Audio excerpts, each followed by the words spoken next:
Okay, hello everyone. Nothing like being the last briefing between you and a break. So we will go ahead and get started. So welcome to the Post 9/11 GI Bill program. My name is Ms. Gibbs and I'm with the Education Service Office here at ARPC. If we do run out of time for questions to be answered at the end of this break, please feel free to submit a ticket to our education box within my PERS. So today we're just going to quickly go over what is the GI Bill, who is eligible, what are you going to receive, what kinds of training you can take because that has changed over the years, how and where to apply. We're also going to talk about how many months of assistance you can receive and how long do you have to use them. And then how, or if you need a letter of certification for the VA, how to request that from our office. And then finally, the last part, we are going to talk about the eligibility to transfer any unused education benefits over to your dependents and how to do that transfer. And then we'll quickly cover the Yellow Ribbon Program. Next slide, please. Thank you. So the post 9/11 GI Bill is the only education benefit that is based solely upon qualifying service since 11 September 2001. There is no requirement for a corresponding reduction in pay to participate in the program. Generally, to be eligible for the program, you must serve a period ranging from 90 days to 36 months or more of active duty service. Or if you were discharged due to a service-connected disability, at least 30 continuous days of active duty service. Now, when you're ready to use your post 9/11 GI Bills, you do have to contact the VA and complete a VA Form 22-1990. And you'll see that on the slides later on. The big distinction is the VA actually administers the post 9/11 GI Bill. We help you qualify for the post 9/11 GI Bill. So if you have questions about your post 9/11 GI Bill, more than likely you will have to contact the VA since they are the actual administrators. Now, there are some eligibility exclusions for qualifying for the post 9/11. The following periods of active duty service do not qualify. So all service completed on or before 10 September 2001. So all Reg-AF service completed on or before 10 September 2001 does not count towards the post 9/11 GI Bill, hence the name post 9/11 GI Bill. For my enlisted folks out there, your basic training, your IADT, and your annual tours do not count. And then for my officers, the active duty service commitment for commissioning from a service academy and or from the ROTC, that active duty service commitment for those two also do not count towards your post 9/11 GI Bill.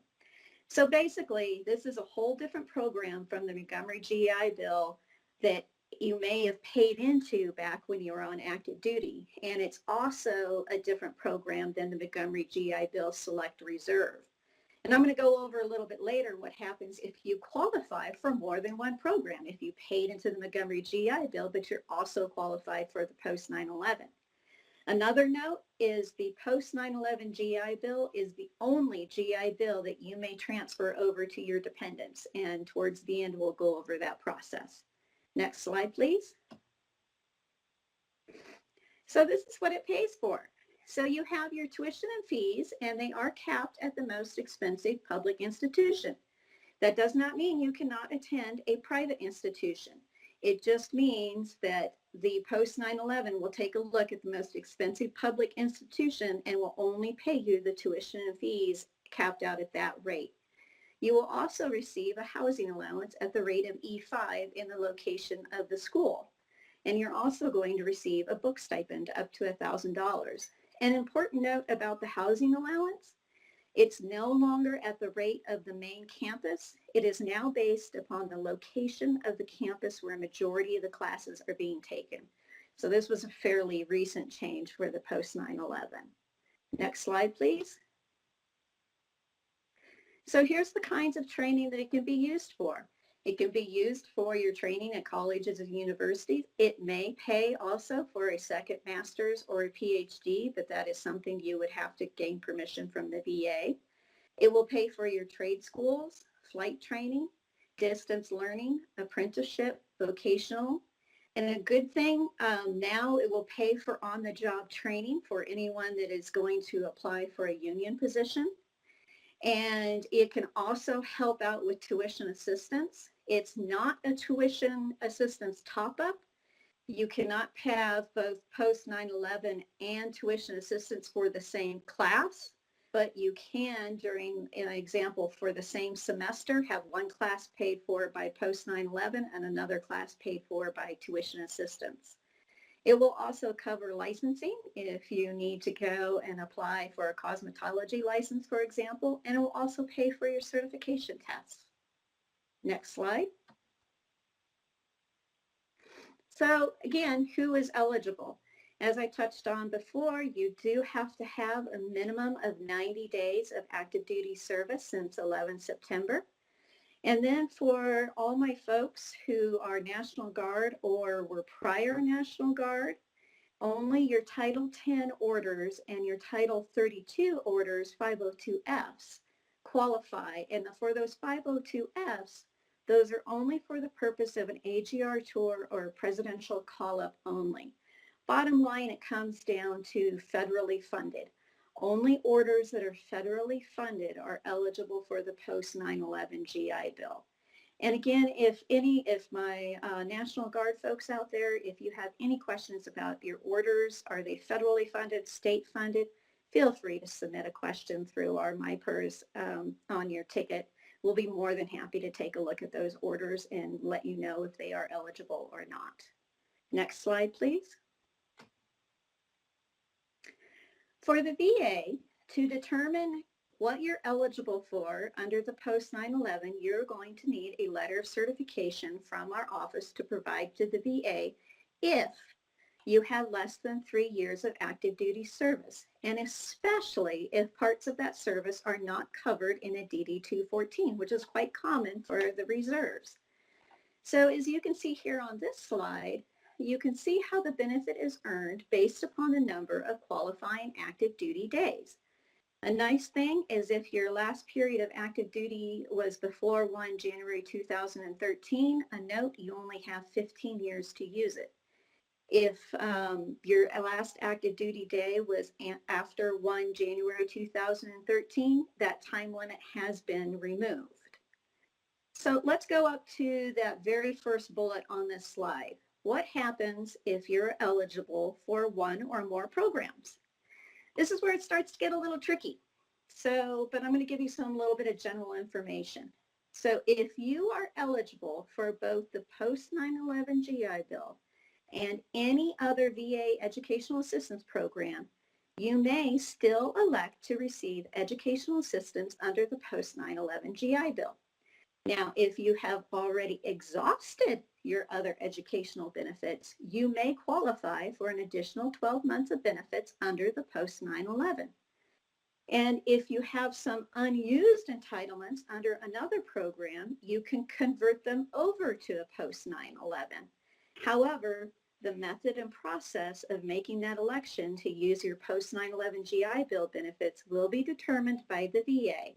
Our office is not part of that particular process. But be aware, if you wish to make an election to convert any unused entitlement from, example, your Montgomery GI Bill over to the post 9/11 GI Bill and receive a refund of your money paid into the program, be aware that that decision is irreversible and is completely governed by the VA. So please assess your educational goals to determine what works best for you. So what am I talking about? So here's an example. An airman who used 25 months out of their 36 months of Montgomery GI Bill, you can convert those 11 months of remaining benefits over to the post 9/11 GI Bill. But you're only able to use 36 months total. Alternatively, if you have those 11 months left of the Montgomery GI Bill, you may choose to exhaust those benefits and then apply for the extra 12 months of benefits under the post 9/11. That's where the 48 months comes into play. I get a lot of questions about the 48 months, and folks think that they get it the entire 48 months, but you do have to exhaust all of your other benefits before. Next slide, please. So how do you apply if you need a letter of certification? So what the letter of certification does for you, it eliminates the need to submit the orders or the DD-214s if you have less than 3 years of active duty service. And our office will provide you with that letter of certification. Before you request a letter of certification from our office, please review your points credit and make sure all of your points are correct. And then have those corrected before you apply for a letter of certification. Because when we put together a letter of certification for you, we are looking at your points to see what qualifies and what does not. And then for the Air National Guard folks, please take a look at your orders and see, are they federally funded or state funded, and see if those are enough to qualify you for the 90 days. Then you can log into your MyPERS account to request a letter of certification. So in MyPERS, you can go onto your VPC dashboard, and the link to the LOC is under the action request, which is under your official military personnel record. And then if you go all the way to the bottom, we are the very last link in there. And then you can go ahead and request your letter of certification. Next slide, please. So after you receive your letter of certification and you're ready to start at an educational institution, you will need to go on to the VA at that website listed on the slide, and you're going to complete the VA Form 22-1990. You will attach your letter of certification to your application along with any other supporting documentation. You can attach up to 5 documents on that. And then after you submit your application, please contact your certifying official at the school once you submit your form. Next slide. So here, there's some helpful tools for you that are on the VA website. If you want to see school tuition rates and start comparing them, you can start comparing housing allowances. You can also see if your school participates in the Yellow Ribbon program. You can go ahead and visit the GI Bill comparison tool at the VA website. Now, once you are 100% eligible for the post 9/11, you can qualify for the Yellow Ribbon program. And that Yellow Ribbon program may provide additional financial support to help you pay for out-of-state fees, private school, graduate school tuition, and maybe some other items that the post 9/11 GI Bill will not cover. However, your school must be in the Yellow Ribbon program for you to take part in this program. And again, you need to go on, see if your school participates in the Yellow program, and then talk to the VA about what you wish to have paid for this. Next slide, please. Okay, as I mentioned before, the post 9/11 GI Bill is the only program which you are allowed to transfer to your dependents. Now, when you apply to transfer the benefit, you will incur a 4-year service commitment. And then before you apply, you must have a minimum of 6 satisfactory years of service after 10 September 01. However, they do not have to be concurrent. You just have to have a minimum of 6 satisfactory years. Now, if you transfer your benefits over to your spouse, they can use that benefit right away. However, your children cannot use the benefit until after you have 10 years of satisfactory service. Another important note is you must be participating in the Select Reserve and stay in the Select Reserve for your entire service commitment. You must be in that drilling for pay status. If you're drilling for points, that does not you to transfer your post 9/11. You have to be in that select reserve status. Next slide, please. Okay, so when you're applying, it has some multiple steps. So when you apply to transfer, first, of course, you have to make sure you're eligible for the post 9/11 GI Bill. If you're not eligible for it, you can't transfer it. Please verify that you have at least 6 years of service, and verify that you have 4 years of retainability and that you're willing to stay in for 4 more years. Then you go on to MilConnect to apply for the transfer of education benefits, and you can see that website up on the slide. An important note, applying for a transfer of education benefits a week before you need it is a little bit too late. Our office handles the TEB requests for the entire Air Reserve. We have one technician that handles all of these requests. And for your letter of certification, the same thing applies. Please do not wait a week before you need it to request it. We have one technician and another technician in training, and we actually handle the LOC requests for the entire Air Reserve and the entire Air National Guard. Which brings me to another point.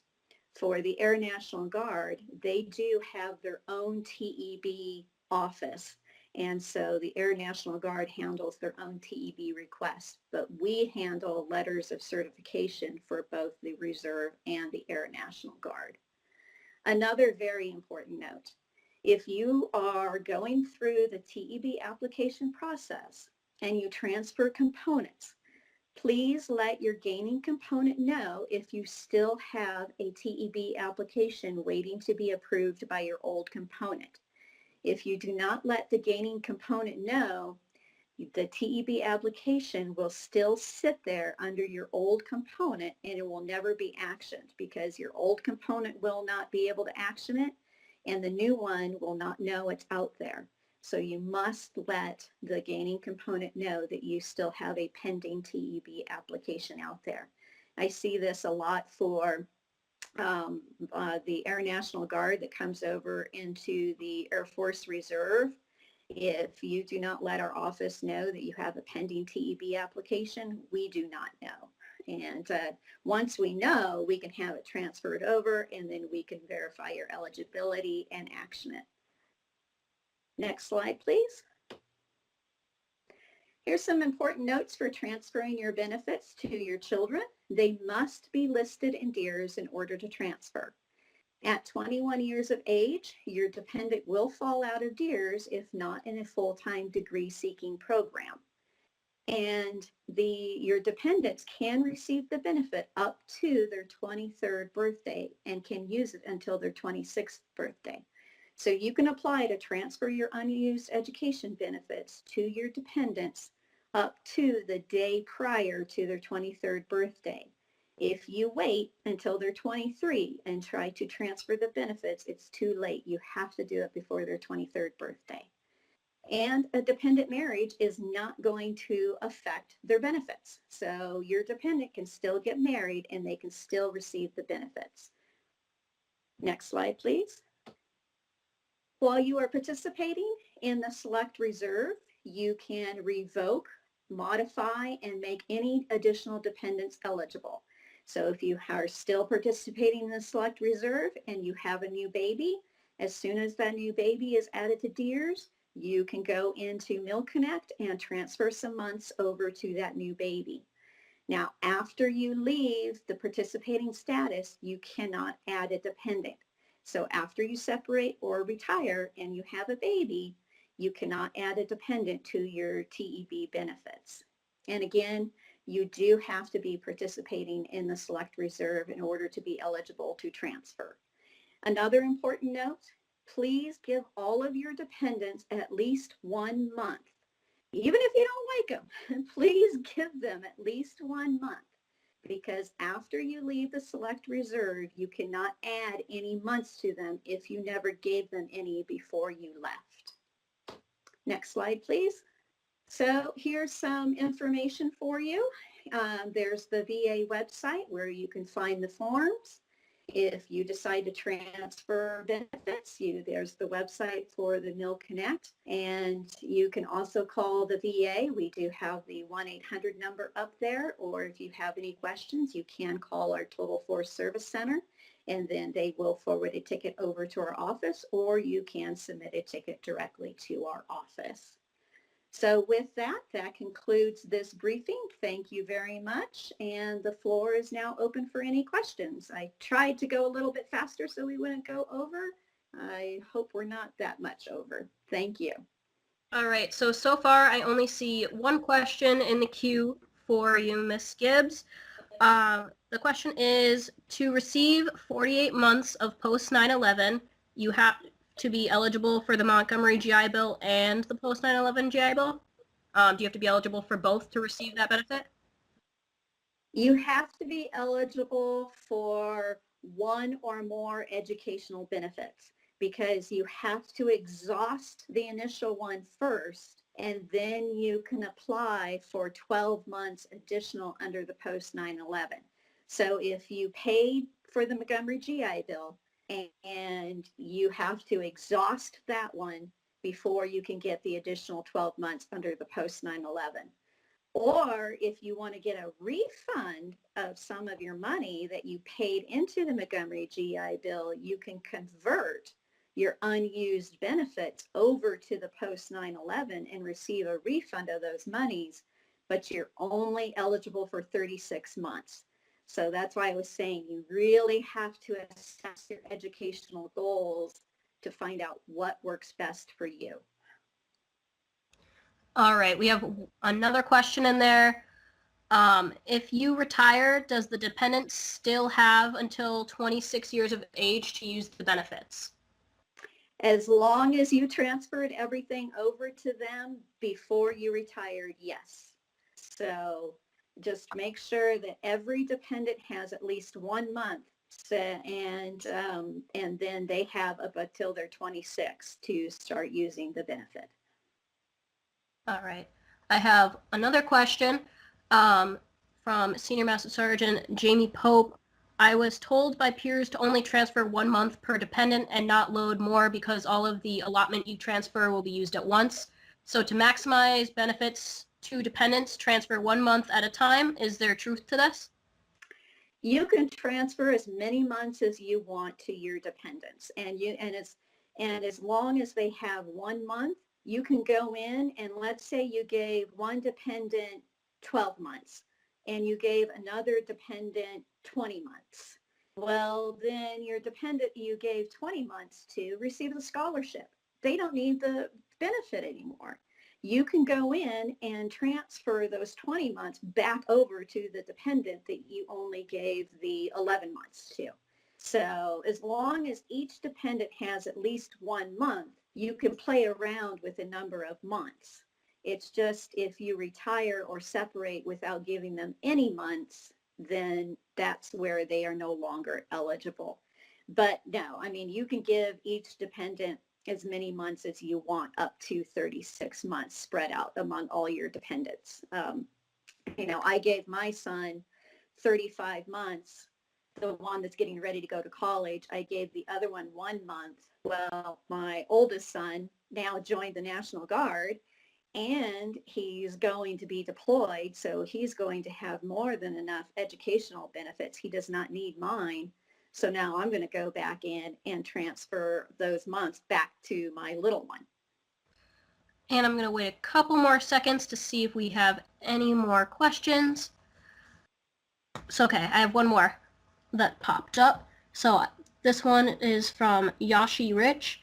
I have exhausted all of my post 9/11 GI Bill benefits, and I am not eligible for the Montgomery Bill. Is my only other option TA? Yes, I would say so. And hanging on for a couple more seconds to see if we have any more questions. Here's another one from Tech Sergeant Munoz. What if you qualified for the post 9/11 upon entering your service, but in BMT you have signed a form and they deduct money from your pay for the Montgomery GI Bill, but you are elected to use post 9/11? Are you able to get a reimbursement from the Montgomery GI Bill? Yes, you can. And so again, that would be something you have to go through the VA to get that reimbursement. But please be aware that once you do that, it's irreversible. You will never be able to use your Montgomery GI Bill again. So you do have to assess if you've already paid all of your money into the Montgomery GI Bill. If you exhaust that benefit, then you may qualify for another 12 months under the post 9/11. And so conceivably you could receive 48 months of benefits versus 36. But again, you have to assess your educational goals to see what works for you. All right, holding tight for a couple more seconds to see if we have any last minute questions. All right, I think we are all set with this brief. Thank you, Ms. Gibbs. Thank you. Questions are closed.